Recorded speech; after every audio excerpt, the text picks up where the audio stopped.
અહીં તો મરુદેવા માતાની કથા એ પણ આપણને આશ્ચર્ય જન્માવે છે કે આવું બને કઈ રીતે.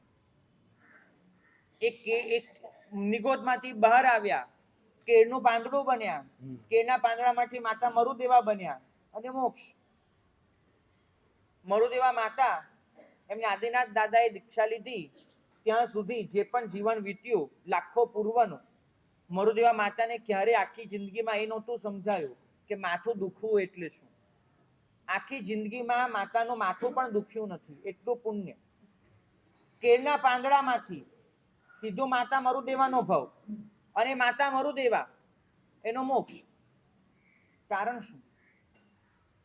શાસ્ત્રો લખે છે કે કેળના પાનના ભવમાં પણ બાજુમાં બોરડીનું ઝાડ ઉગ્યું છે, બોરડીનો છોડ. પવન આવે, પેલી બોરડી હલે અને બોરડીના કાંટા એ કેળના પાંદડામાં ભૂંકાય. મરુદેવા માતા પોતે કેળનું પાંદડું છે, એ પાંદડામાં કાંટા ભૂંકાય અને અત્યંત પીડા થાય. કેળનું પાંદડું બહુ મુલાયમ હોય, એમાં કાંટા ભૂંકાય, એની પણ પીડા થાય. પણ એ પીડાની વચ્ચે પણ પેલું કેળનું પાંદડું, શબ્દો મારા છે કેમ કે એને વિચારો આવા વાક્યમાં વ્યક્ત ન થાય, પણ પેલું કેળનું પાંદડું વિચારે કે આમાં બોરડીના કાંટાનો શું વાંક.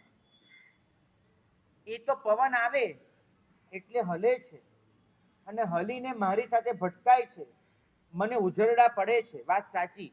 હું છોલાવ છું, વાત સાચી. હું કપાવ છું, વાત સાચી. મને આટલા ઘા પડ્યા, ખૂબ દુખી, બધી વાત સાચી. પણ બોરડીના કાંટાનો શું વાંક. એનું કે કેળનું પાંદડું મનમાં, મન શબ્દ મારો છે, એનું જે અત્યંત સૂક્ષ્મ નિકૃષ્ટ કક્ષાનું જે ચૈતન્ય છે, એમાં પણ એક જ વિચાર કરે કે બોરડીના કાંટાનું પણ ભલું થજો. એક જ વાત. આ એક વાતે કેળના પાંદડાને જે પુણ્ય સંચિત કરી આપ્યું, જે જીવદળને કોમળ બનાવી આપ્યું, એ જીવમાં જે સર્વની ચિંતા મૂકી આપી. મરુદેવા માતાના ભવમાં એક સમવસ્ત્રણ જોયું, એક પ્રભુ જોયા, જે આનંદનો થયો. આનંદ શેનો? બસ એક જીવ સુખી થયો, પામી ગયો, આવો સમવસ્ત્રમાં બેસી ગયો. હવે બધાને દેશના આપશે, બધાને સુખી કરશે, બસ આનંદ આનંદ આનંદ અને એમાં મોક્ષ. આપણે તો અહીંયા કરી કરીને મરી જઈએ છીએ ભાઈ. પ્રતિક્રમણ કર્યા, પૌષધ કર્યા, પચખાણ કર્યા, પૂજા કરી, કે શું કરવામાં બાકી રાખ્યું. અને અહીંયા તો સમ્યક્ત્વની પણ ગેરંટી કોઈ આપવા તૈયાર નથી આપણા નામ પર. અને એક મરુદેવા માતા, સીધે સીધો મોક્ષ. નહીં નૌકારસી, નહીં પચખાણ, નહીં પ્રતિક્રમણ, કશું જ નહીં. કેટલા લોકો પૂછવા આવે છે કે સાહેબ આવું કંઈક અમને દેખાડી દો કે નીકળી જઈએ.